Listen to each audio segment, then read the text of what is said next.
에너지 단원 총 정리를 한번 해보도록 하겠습니다. 기본적으로 어느 정도 수업을 잘 듣고 이해를 하고 있는 중상위권 학생을 위한 수업이니까 기초를 원하는 학생들은 이전에 있던 간단한 기초 내용 찾아서 보시고 시험 전에 한번 쭉 요약하는 형태로 이 영상을 봐주시면 좋겠습니다. 자, 첫 번째, 운동과 에너지 단원에서는 속력에 대한 걸 다루는데요. 첫 번째, 속력이라는 것은 무엇이냐? 물체의 속력이라는 건 빠르기를 이야기하는 거죠. 속력은 우리가 어떻게 구해요? 어떤 동일한 시간 동안, 1초 동안에 이 물체가 100m를 갔다, 10m를 갔다. 누가 더 많이 간 거예요? 100m를 간 게 많이 간 거잖아. 따라서 속력을 어떻게 구하는 거예요? 시간에 따른 그 물체가 이동한 거리. 그래서 속력은 시간분의 거리로 이렇게 구하게 됩니다. 그래서 공식을 외울 때 여러분들이 이런 관계를 하나를 이해하고 있으면 좋겠죠. 어떻게? 거, 속, 시. 자, 그래서 속력은 시간 분의 거리. 거리는 속력 곱하기 시간. 시간은 속력 분의 거리. 서로 이런 관계가 있다는 걸 알고 있을 겁니다. 자, 그래서 보통 이제 가장 많이 주어지는 거리의 단위는 여러분들 센티미터, 뭐 미터, 킬로미터 등등 있는 건데 그 중에서 이제 보통 미터를 많이 쓰고 시간의 단위도 초, 그죠? 초, 분, 시가 있지만 보통 초당 미터 얼마나 이동했느냐를 따라서 속력의 단위는 뭐가 되는 거예요? 미터 퍼 세크가 되는 거죠. 물론 이거 말고도 킬로미터 퍼 아워도 될 수 있고, 그렇죠? 여기에 쓰인 거리의 단위가 무엇이냐? 킬로미터냐? 또는 시간, 아우어냐에 따라서 속력의 단위는 다 달라지게 되는 거죠. 여러 가지가 나올 수 있습니다. 속력의 단위는. 자, 일단 기본적으로 이걸 이해해 주시고, 두 번째로 이제 여러분들이 기억해 둬야 될 것이 바로 두 가지 운동에 대한 거죠. 하나는 등속 운동이에요. 또 하나는 뭐예요? 책에는 자유낙하 운동으로 나와 있죠. 굳이 이 두 가지를 비교하자면 등속 운동은 등 같다는 거지. 같을 등자거든요. 뭐가 같다? 속력이 같다. 속력이 일정한 운동을 등속 운동이다라고 하는 거예요. 뭐가 일정? 바로 속력. 벨로시티. 속력이 뭐한 운동? 일정한 운동을 우리는 등속 운동이다라고 이야기하는 거예요. 그래서 어떤 일정한 시간 동안에 공이 오른쪽으로 굴러갔다. 그런데 1초가 지난 시간, 자 1초 동안 이 공이 1m를 이동했더라. 또 1초가 지났어. 그러니까 총 몇 초 동안? 2초 동안 이 물체는 몇 미터를 이동한다? 2m를 이동했다. 자, 그럼 1초가 또 지났어요? 몇 초가 된 거예요? 그렇지. 3초 동안 몇 미터 이동한 거예요? 3미터 이동한 거죠. 자, 요런 운동을 등속 운동. 속력 일정하죠. 왜? 초당 1m씩 이동하잖아, 얘는. 초당 1m씩 이동하니까 이 물체의 운동은 초당 1m를 이동한 1m per sec의 운동을 일정하게 유지하고 있는 운동이다라고 말할 수 있고, 이런 운동을 우리는 무슨 운동이다? 등속 운동이다라고 이야기하는 겁니다. 그 다음에 이제 자유낙하 운동이라고 해서 나온 내용인데, 이 자유낙하 운동은 말 그대로 자유롭게 낙하하는 운동이에요. 무슨 말이냐?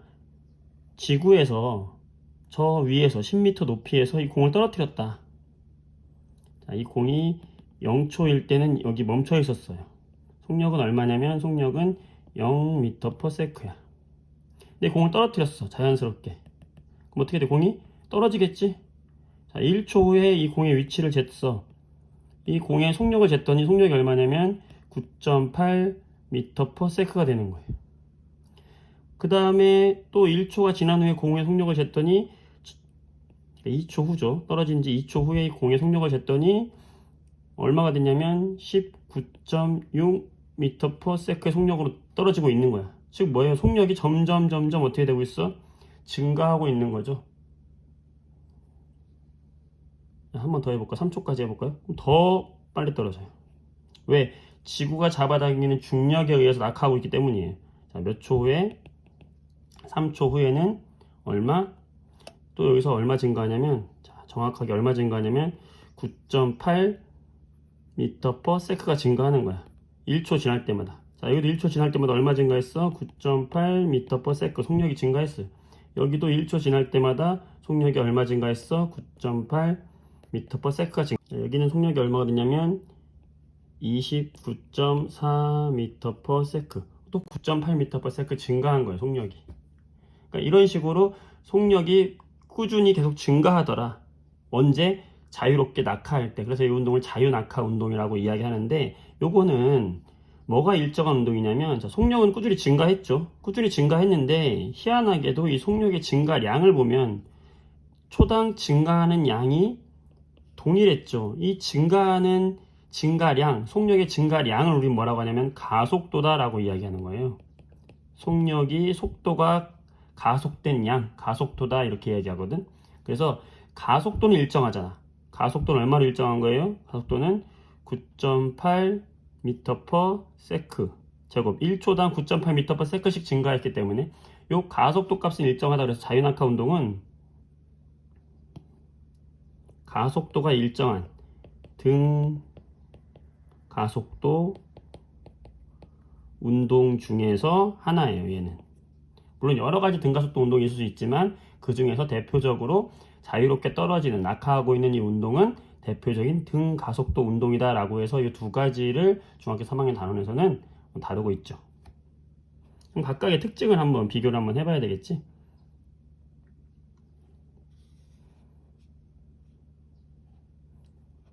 줄여서 비교를 한번 해볼게요. 자, 우선 이 등속 운동에서 우리는 두 가지 그래프를 찾을 수 있어야 됩니다. 어떤 그래프냐? 하나는 시간에 따른 속력의 그래프, 하나는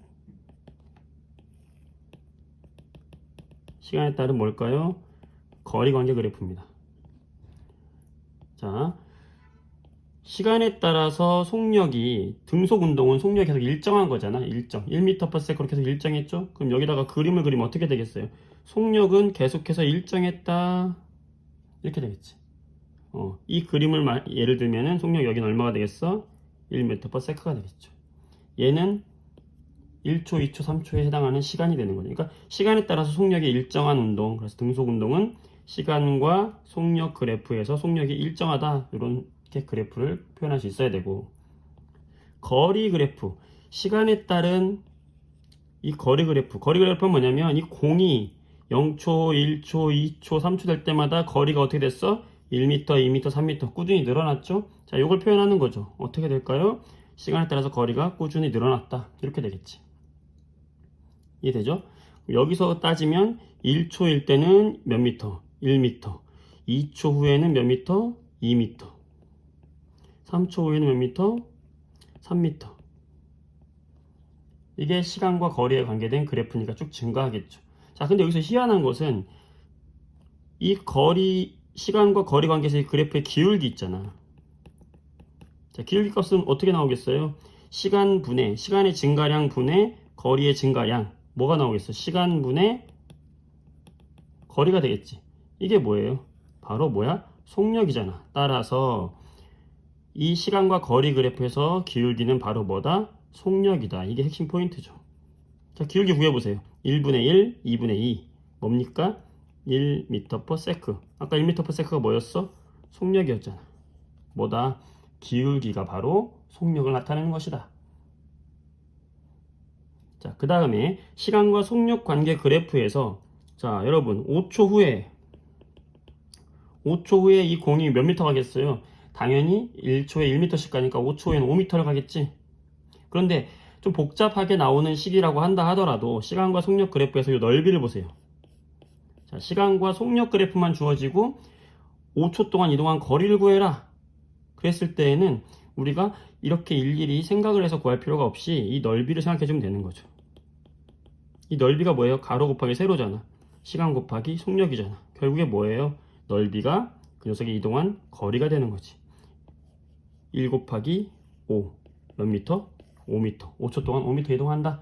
따라서 그래프를 그릴 줄 알아야 되고, 시간에 따른 속력 그래프 그릴 줄 알아야 되고, 시간과 속력 그래프에서 이 넓이는 뭐다? 이동한 거리다. 자, 그 다음 시간과 거리 그래프에서 이 기울기는 뭐다? 속력이다.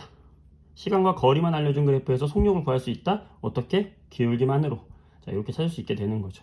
그래서 기울기 차이가 나타난다. 기울기가 크면 클수록 어떻게 되는 거예요? 속력이 더 커지게 되는 거죠. 왜? 기울기가 곧 속력이니까.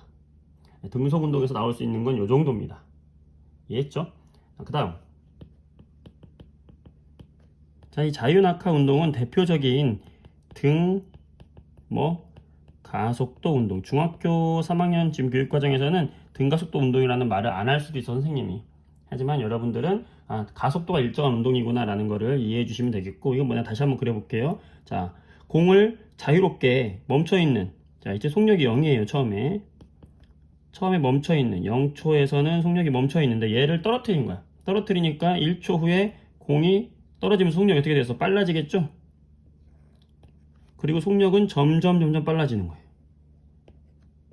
이렇게.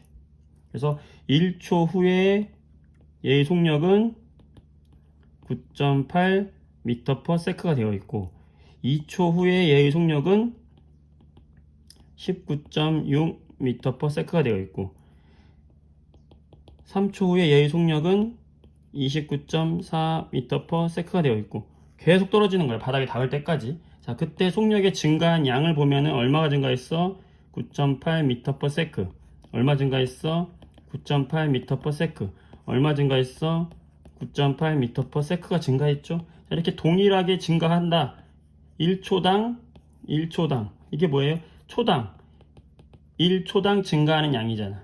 요 양을 우리는 뭐라고 하냐면 가속도라고 하는데, 가속도는 속력을 시간으로 한 번 더 나눠준 거잖아요. 따라서 가속도는 9.8m/s의 제곱이 되는 거예요. 단위가. 왜 그러겠어? 자, 1초당 9.8m/s가 변하니까 초분의 m/s니까 세크의 제곱이 되는 겁니다. 이렇게. 자, 그래서 9.8m/s 제곱이라고 하는 가속도. 이 가속도 값이 어떻다? 항상 일정하다. 다 일정하잖아. 9.8m/s, 9.8m/s. 자, 왜 이렇게 일정하냐? 지구에서 떨어지는 모든 물체는 전부 이 가속도 값이 일정해요. 왜? 중력의 영향을 받기 때문에. 그래서 이 가속도 값을 우리 뭐라고 하냐면 중력 가속도라고 이야기하는 거예요. 지구가 잡아당기는 힘인 거야. 지구가 있어.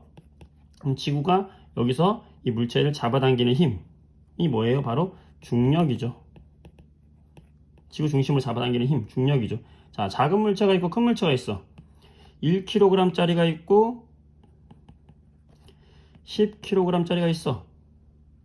자, 1kg짜리와 10kg짜리가 떨어졌을 때 동시에 같은 높이에서 떨어뜨렸어. 그때 땅에 떨어지는 순간에 동시에 시간은 누가 더 빨리 떨어질까요? 동시에 떨어집니다. 이거 여러분들이 굉장히 많이 헷갈려 하는 건데, 자, 왜 그러냐면 자, 이것도 선생님 영상에서 설명 따로 했는데, 간단하게 설명했는데요. 옆으로 가는 운동을 생각해보면 쉽게 할 수 있어요. 여러분들 옆으로 가는 운동. 자, 1kg짜리 공이 있고 10kg짜리 공이 있다.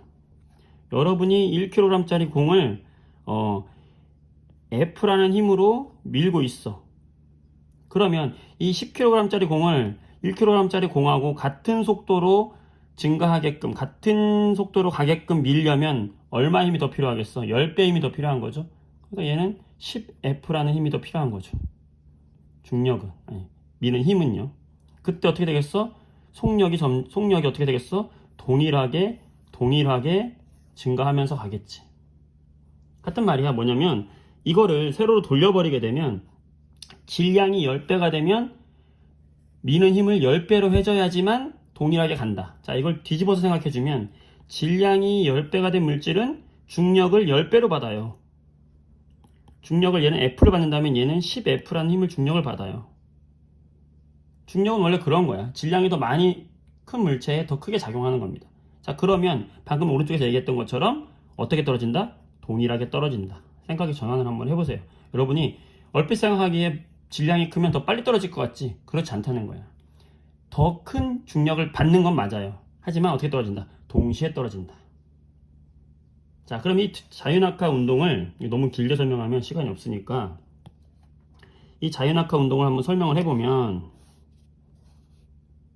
자유낙하 운동에서 우리가 알아야 될 그래프를 한번 생각해 봅시다. 세 가지가 있는데, 첫 번째,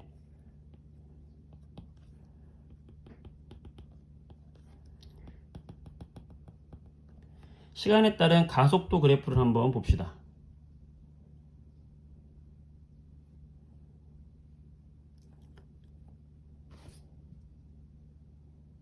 자, 이건 뭐냐면 시간이 지남에 따라서 가속도 값이 어떻게 되느냐. 자, 지금 가속도 값은 어떻게 됐어요? 9.8m/s의 제곱으로 동일했죠.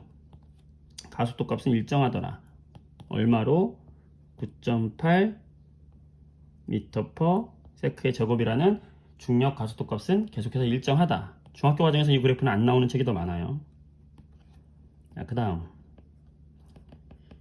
시간에 따른 속력은 어떻게 될까요? 이게 중요한 건데 시험에 무조건 나옵니다.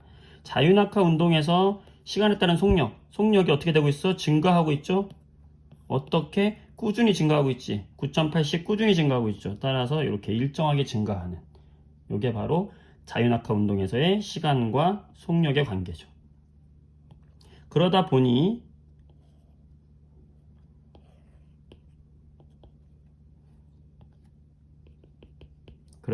시간에 따른 이동 거리는 급격하게 증가합니다. 이렇게 제곱의 함수로 증가하게 되는 거예요. 그래서 이 세 가지를 기억을 해주고, 얘도 마찬가지로 시간과 속력 그래프에서 이 넓이 있죠?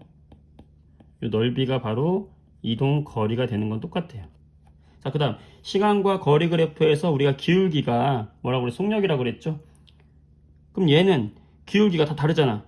이 시간에서의 기울기는 얼마야? 이 접선이고, 이 시간에서의 기울기는 얼마야? 여기잖아. 그치? 뭐냐면 이 순간에서의 이 기울기, 그때의 기울기가 그럼 뭐다? 그때의 순간적인 속력이라는 거지. 어때요? 기울기가 지금 작은 데서 높아졌잖아. 무슨 말이야? 속력이 시간에 따라서 꾸준히 증가하고 있다는 거지. 이 순간에서의 기울기가 되는 겁니다. 이 시간에서의 기울기를 구해주면 그때의 속력을 구할 수 있게 되는 거예요. 같은 원리로 이런 식으로 하면 여러분들이 속력 그리고 등속 운동과 자유낙하 운동에 대해서 어느 정도 정리가 될 거라 생각이 됩니다. 다음 단원 넘어가도록 할게요. 과학에서 이제 일과 에너지에 대해서 이야기를 한번 해볼게요. 과학에서는 이 일과 에너지가 상호 전환이 된다. 일의 단위도 줄을 쓰고 에너지의 단위도 줄을 쓰거든요. 그러니까 어떤 물체에 일을 해주면 그 물체는 에너지가 생겨요. 자, 우선 과학에서 일이 무엇인지, 과학에서 말하는 일이 무엇이냐? 과학에서 말하는 일은 우리가 work 앞글자를 따서 일은 보통 기호로 W 이렇게 나타내는데, 여러분들이 공부했던 바와 마찬가지로 일이라는 것은 W라고 하는 이 일은 어떻게 구해요? 어떤 힘으로 어떤 물체를 얼마큼 이동시켰느냐 이렇게 표현을 하는 거죠. 그래서 요 W는 뭐예요? 과학에서 일이고, F는 force 힘이고, S는 뭐예요? 이동 거리가 되는 거죠. 그래서 어떤 힘으로 얼마큼 이동시켰느냐에 따라서 우리가 E를 구하게 되고, 여기서의 힘의 단위는 우리가 뉴턴을 쓰고, 거리의 단위는 보통 미터를 사용을 해가지고, 일의 단위는 뭐가 되는 거예요? 뉴턴 곱하기 미터잖아. 뉴턴 미터의 단위를 쓰거나 또는 이걸 하나로 만들어줘서 우리가 줄이다 라고 이야기하게 되는 거죠. 그러니까 과학이라는 거는 분명히 첫 번째 뭐가 있어야 돼? 힘이 있어야 되는 거예요. 자, 근데 힘이 없어, 또는 이동한 거리가 없어, 또는 그 힘의 방향으로 이동한 것이 아니라 힘과 이동 방향이 수직이야. 자, 요런 요 세 가지 경우에 따라서는 우리가 과학에서의 일을 하지 않았다라고 보는 거예요. 왜? W는 뭔데? FS인데 F가 0이거나 S가 0이 되면은 이 W는 뭐가 되는 거예요? 0이 되는 거잖아. 그러니까 과학에서 이 세 가지 조건을 이 세 가지 조건일 경우에는 과학에서 일을 했다 안 했다? 안 했다라고 보는 거야. 어떻게? 첫 번째 경우, 자, 힘이 없어. 자, 정신력으로만 내가 일을 했어. 자, 생각으로 그냥 공부를 했어. 땀 삐질삐질 났어. 공부했어. 공부하거나 고민을 하거나 생각을 하거나 고민을 했어. 자, 이거 과학에서 일로 볼까요? 안 볼까요? 안 봐요. 왜? 힘을 쓰지 않았거든요. 자, 두 번째, 내가 열심히 칠판을 밀었어. 자, 교실에 있는 칠판을 막 밀었는데 칠판이 움직이지 않죠. 자, 힘은 엄청 줬어. 힘은 100이란 힘을 줬는데 칠판이 움직이지 않아. 끄떡없어. 자, 그러면 나는 땀이 엄청났지만 힘을 썼지만 일을 했다고 본다, 안 본다? 안 본다. 왜? 이동 거리가 없기 때문에. 그다음 세 번째, 이게 좀 중요한데. 자, 힘과 이동하는 거리가 수직이다. 이 말이 무슨 말이냐면 등속 원운동을 한번 생각해 보세요. 자, 실에다가 공을 묶어가지고 이 공을 돌렸어. 공이 이렇게 회전을 하겠죠. 이 회전을 할 때 이 공에다가 주는 힘은 어디로 작용하냐면 내가 잡아당기는 힘, 구심력이라는 힘이 이렇게 작용을 하는 거예요. 자, 1번에 위치해 있을 때 2번 위치, 3번 위치, 4번 위치에 있을 때 이 공에 작용하는 힘은 이 화살표 방향의 힘입니다. 자, 그럼 1번 위치에서 이 공이 이동하는 방향은 어디냐? 이 원운동. 이 원운동의 1번 위치에서 접선 방향 어디예요? 윗방향이 되겠지. 그러니까 이동하는 방향은 윗방향인데 힘을 받는 방향은 요 가운데잖아. 자, 그럼 어때? 수직이죠. 자, 2번 위치에 있을 때도 이동 방향은 어디야? 왼쪽이야. 3번 위치에 있을 때 아래쪽이야. 4번 위치에 있을 때 오른쪽이야. 전부 어때? 수직이죠. 자, 이런 경우에 등속 원운동 과학에서 일을 했다 안 했다? 안 했다라고 보는 거예요. 이렇게. 왜? 힘을 준 방향으로 물체가 이동을 해야 되거든. 자, 그래서 요거 첫 번째 시험에 나오는 예상 문제, 첫 번째 과학에서의 일이 아닌 걸 골라라 하는 문제가 있고요. 자, 두 번째, 그러면 이 과학에서 일을 했을 때 크게 두 가지 종류 정도로 우리가 구분해서 기억을 해주면 돼요. 첫 번째, 중력에 대해서 우리가 일을 해주고 있는 경우가 있어. 뭐냐? 자, 10N짜리의 물체가 있어. 이 물체를 내가 5m 들어 올리려고 해. 이때 사람이 내가 한 일의 양은 얼마가 되겠느냐? 자, 그러면 내가 이 일을 해주는 것은 W는 FS라는 공식에 의해서 힘 곱하기 이동 거리로 구하는데 이때 힘은 뭐에 해당하는 힘이 되는 거예요? 바로 중력에 해당하는 힘이 되는 거야. 이 물체를 잡아당기고 있는 중력에 대항해서 내가 뭘 해준 거야? 이 물체를 들어 올려준 거잖아. 따라서 이때 한 일은 어떻게 구해주는 거냐? 이 물체의 무게가 바로 중력의 크기란 말이죠. 물체의 무게를 구해주면 되는 거야. 이 힘은 바로 물체의 뭐다? 무게다. 10N 곱하기 이동 거리 몇 미터? 5m. 그럼 얼마야? 50Nm. 50줄이 되겠죠. 아, 50줄의 일을 해줬다 내가. 뭐에 대해서? 중력에 대해서. 이렇게 해줄 수 있는 거고.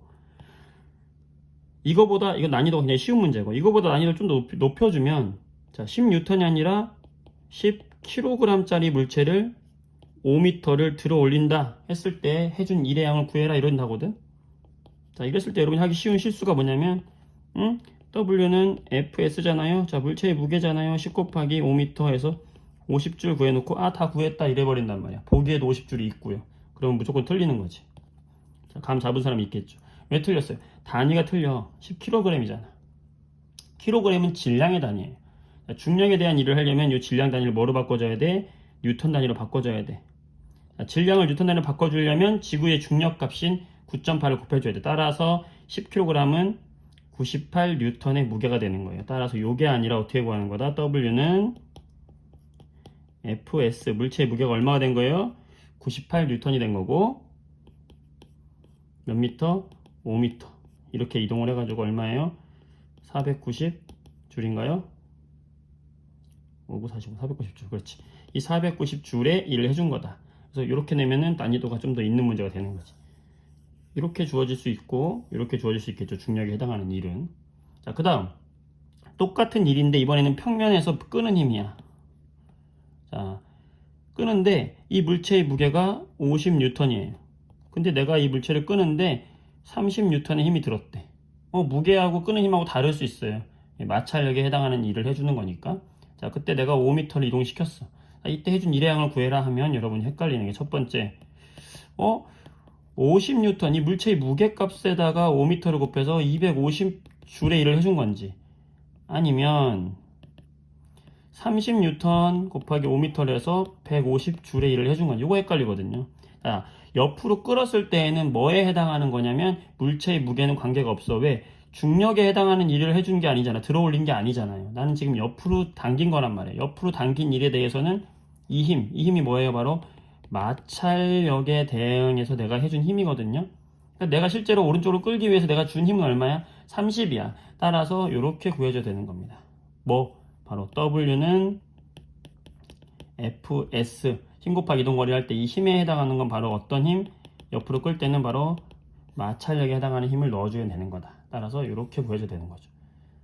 무게값은 여러분들 함정이 되는 겁니다. 여기 함정에 낚이지 않도록 하시고요. 자, 이 두 가지 합쳐놓을 수 있어. 시험 문제에서. 난이도 3개짜리. 어떻게? 200N짜리 물체를 5m 이동한 다음에 얘를 책상 위에다가 다시 올렸다. 2m 책상 위에다 올렸다. 그때 내가 이 물체를 잡아당긴 힘은 100N이다. 뭐 이런 식으로 문제 나올 수가 있단 말이지. 그럼 이때는 어떻게 생각해 줘야 되냐면 옆으로 끌은 힘, 그 다음에 들어 올린 힘, 이 두 개를 나눠서 풀어줘서 두 개를 어떻게 주면 돼? 더해주면 되는 거예요.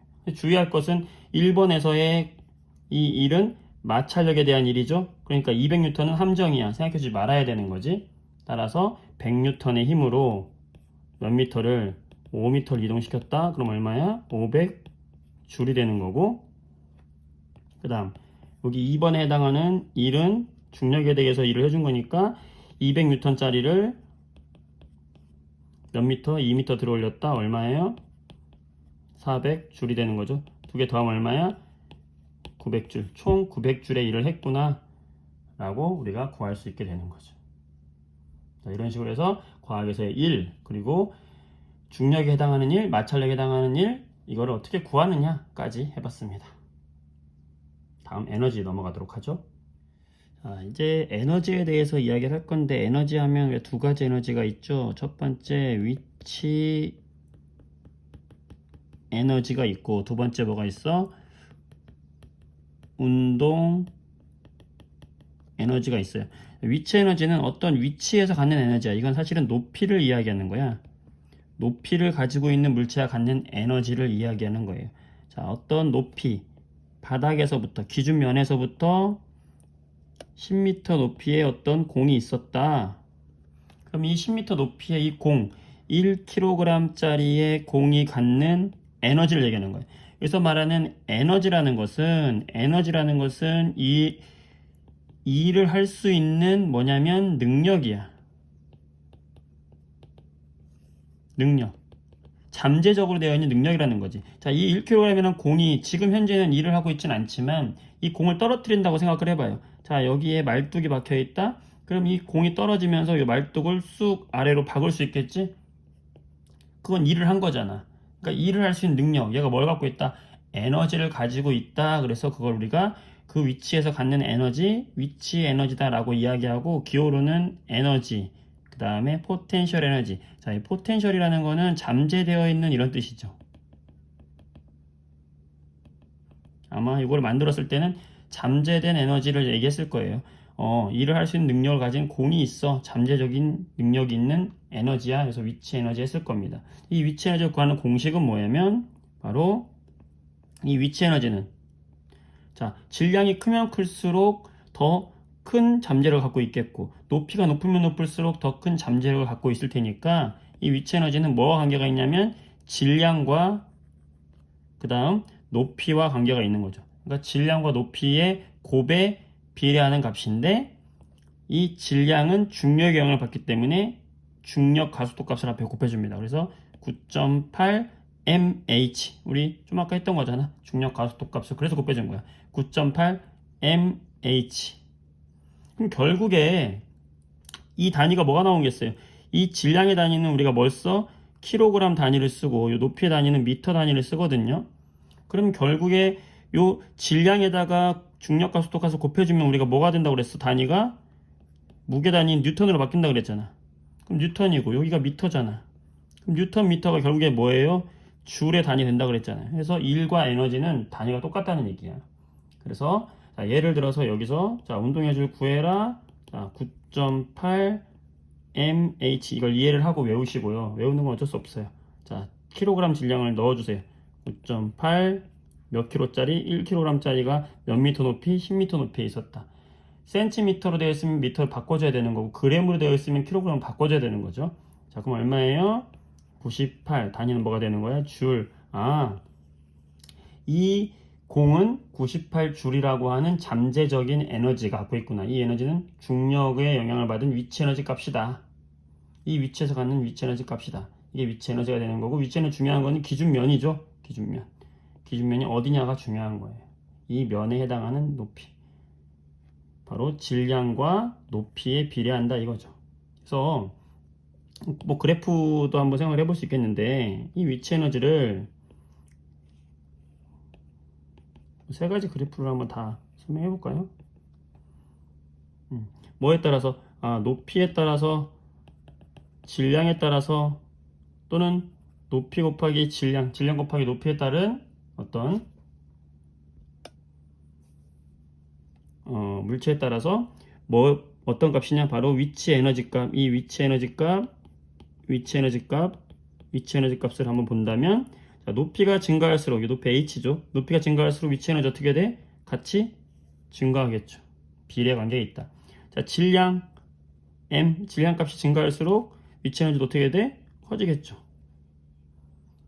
자, 질량 곱하기 높이에도 비례하는 값이 되겠지. 자, 이런 그래프도 여러분들이 한번 생각을 해주면 되겠죠. 이해를 해주면 되겠고, 별거 아니죠. 질량과 높이를 가지고 있는 물체가 갖는 에너지, 무슨 에너지? 위치 에너지. 그 다음 운동 에너지인데, 이 운동 에너지는 운동하고 있는 물체가 갖는 에너지야. 그러니까 얘는 속력을 갖는 물질이 갖는 에너지를 운동 에너지라고 이야기해요. 그래서 우리가 운동 에너지는 에너지, 그다음에 키네틱 에너지라고 하는 게 운동성 있는 녀석의 에너지다 그러놓고, 구하는 공식은, 요거는 설명 따로 안 하고 그냥 공식 외우도록 합시다. 2분의 1 mv의 제곱이에요. 자, 여기서 m은 뭘 의미할까? 질량이에요. 무슨 질량? 킬로그램 질량을 의미하고, 요 v는 속력을 의미하는 건데, 자, 속력, 움직이고 있는, 속력을 가지고 있는 물체가 갖는 에너지라고 그랬으니까 속력의 영향을 받겠죠. 단위는 우리가 흔히 아는 미터 퍼 세크 단위로 해줘야 돼. 만약에 미터 퍼 세크 단위 아니면 미터 퍼 세크로 바꿔줘야 돼요. 근데 여기서 중요한 것은 바로 속력의 제곱에 비례한다는 게 중요한 겁니다. 그래서 운동 에너지는 질량에는 비례하고 속력에는 제곱에 비례한다는 게 가장 큰 특징이야. 무슨 말이냐? 질량이 두 배만큼이 커지면 그 녀석이 갖는 운동 에너지는 몇 배가 될까? 얘도 두 배만큼이 증가해. 왜? 질량과 운동 에너지는 정확하게 비례하기 때문에 그래요. 그런데 만약에 속력이 두 배 증가했다. 질량은 그대로인데 속력이 두 배 증가했다. 그러면 이때는 운동 에너지는 얼마큼 증가하냐면 두 배의 제곱만큼 증가하는 거예요. 속력의 제곱에 비례하는 겁니다. 속력이 두 배 증가했으면 운동 에너지는 그거의 제곱만큼, 즉 4배만큼 증가하게 되는 거예요. 그게 요 식에 담겨 있는 의미가 되겠죠. 그래서 과속하는 차량이 질량이 큰 차량보다도 더 위험한 거예요. 왜? 질량이 두 배가 되면 갖는 운동 에너지는 두 배밖에 안 되지만, 속력이 두 배가 되면 운동 에너지는 그거의 제곱만큼이 증가하는 거야. 속력이 3배가 되면 3, 3은 9, 9배가 되니까 어마어마한 거죠. 자, 요거에 여러분들이 차이를 알면 되겠고, 이것도 한번 그래프로 한번 표현해 볼까요? 이것도 3개로 한번 표현해 볼게요. 자, 예를 들어서 질량에 따른 운동 에너지 값 어떻게 될까? 질량의 운동 에너지는 서로 비례한다고 그랬죠? 그러니까 질량이 증가하면 운동 에너지 이렇게 증가하는 거죠. 자, 그런데 속력에는 어떨까요? 속력 V의 운동 에너지 값은 어떻게 될까? 속력의 제곱에 비례하니까 속력이 1이면 1, 2면 4, 3이면 9 되니까 어떻게 돼요? 이렇게 제곱 함수가 나오는 거예요. 급격히 증가하는. 이게 굉장히 중요한 포인트가 되는 거죠. 자, 그 다음 여기가 만약에 속력의 제곱으로 해놨다. 그러면 속력의 제곱에 해당하는 운동 에너지 어떻게 될까? 속력의 제곱에는 비례하니까 이런 그래프가 되겠죠. 그래서 속력의 제곱이냐 속력이냐, 요거 포인트 챙겨주시기 바랍니다. 위치 에너지와 운동 에너지 이렇게 정리를 간단하게 하고요. 위치 에너지와 운동 에너지 예상 문제 간단하게 몇 가지만 한번 해보고 마무리를 하면 될 것 같습니다. 자, 위치 에너지 문제에서 많이 나오는 문제, 기본적으로 높이와 질량 알려주는 문제는 가장 기본이 되는 문제죠. 자, 10m 높이에 이 물체가 1kg짜리 물체가 있었다. 이 물체가 갖는 위치 에너지는 얼마냐? 자, 구하시오. 어떻게 하면 돼? 9.8 mH 넣어주면 되죠. 자, 9.8 질량 몇 킬로? 1kg, 높이 10m. 자, 98줄 이랬어. 자, 근데 여기서 문제를 좀 하나 추가하는 거예요. 어떻게 추가하냐면 여기다가 나무 토막이라든지 추를 여기다가 말뚝 박는 거 이런 게 넣어놓는 거예요. 자, 말뚝이 박히는 거를 뭐 1kg짜리를 10m 높이에서 떨어뜨렸더니 말뚝이 박히는 게 뭐 10cm가 박혔다. 자, 그랬을 때 이 물체를 더 높은 곳에서 자, 2kg짜리 질량도 더 크게 하고 그 다음에 높이도 10m가 아니라 20m로 증가시켰다. 그랬을 때 이 말뚝은 몇 cm가 박히겠느냐? 이런 문제 나올 수 있거든요. 자, 이런 문제는 여기에 예시를 가지고 요 말뚝이 박힌 요 깊이가 바로 뭐가 되는 거예요? 이 녀석이 가지는 뭐에 비례한다? 위치 에너지 값에 비례하니까 질량이 몇 배 됐는지 보는 거예요. 아, 2배 됐구나. 아, 높이가 몇 배 됐는지 보는 거예요. 아, 2배 됐구나. 그럼 총 위치 에너지는 질량과 높이에 비례하니까 이 위치 에너지 값은 9.8 mH. 각각 여기다 곱해서 넣을 수도 있지만 그렇게 굳이 할 필요 없이 질량과 높이에 비례하니까 질량도 2배, 높이도 2배 됐으니까 위치 에너지는 몇 배가 된다? 4배가 되겠구나. 98줄에 4배니까 몇 배? 98 곱하기 4 해줘도 되고 10cm가 몇 cm 바뀐다? 4배 바뀐다. 40cm가 바뀐다. 이렇게 찾아낼 수 있는 이런 문제가 위치 에너지에서 가장 잘 나오는 문제가 되겠어요. 그 다음 운동 에너지 관련된 문제를 한번 풀어봅시다.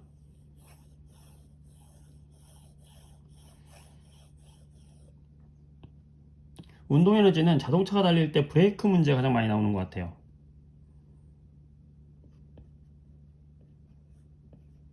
자, 자동차가 달리고 있어. 이 자동차, 장난감 자동차라고 할까요? 자동차의 질량이 2kg이고 이 자동차의 속력이 뭐 4m/s의 속력으로 이렇게 이동을 했다. 그랬을 때 이동을 하다가 여기에 있는 상자를 밀었다. 첫 번째 운동 에너지를 구하시오. 어떻게 구하면 됩니까? 자, 운동 에너지는 키네틱 에너지 2분의 1 mv의 제곱. 질량에 비례하고 속력의 제곱을 비례한다. 공식 외워주세요. 자, 2분의 1 질량 얼마예요? 킬로그램 단위 2kg. 자, 속력 얼마예요? 4예요. 4의 제곱이죠. 그럼 얼마야? 2 없어지고 16. 단위는 뭐? 줄. 이 녀석이 갖는 에너지는 얼마를 갖고 있다? 16줄의 에너지를 가지고 있다는 거야. 자, 이게 첫 번째, 난이도 첫 번째 가장 쉬운 문제, 별표 하나짜리 문제가 되는 거고요. 얘 운동 에너지 직접 구하라는 거지. 그 다음 두 번째, 난이도 별 2개짜리를 똑같은 문제에서 우리가 만들어낼 수 있어요. 자, 같은 내용인데, 이 물체를 미는,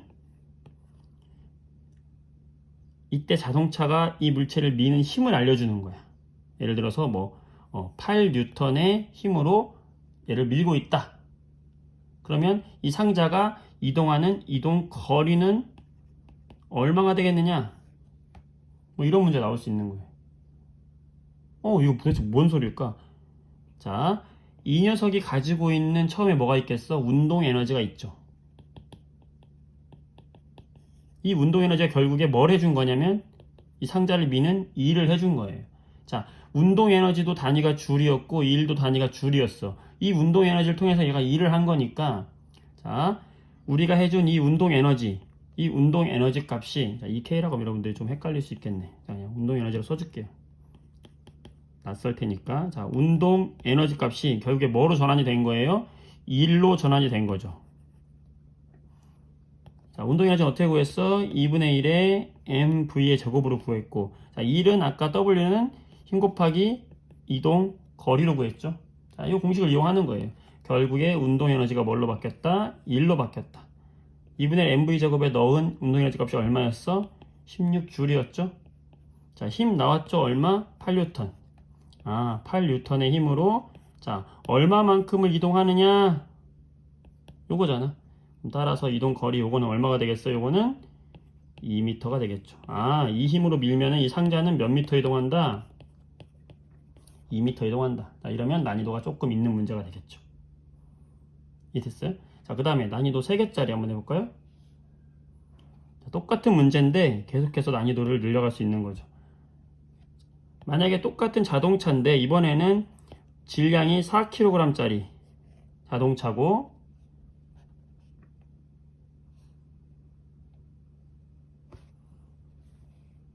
자, 안 보이나요?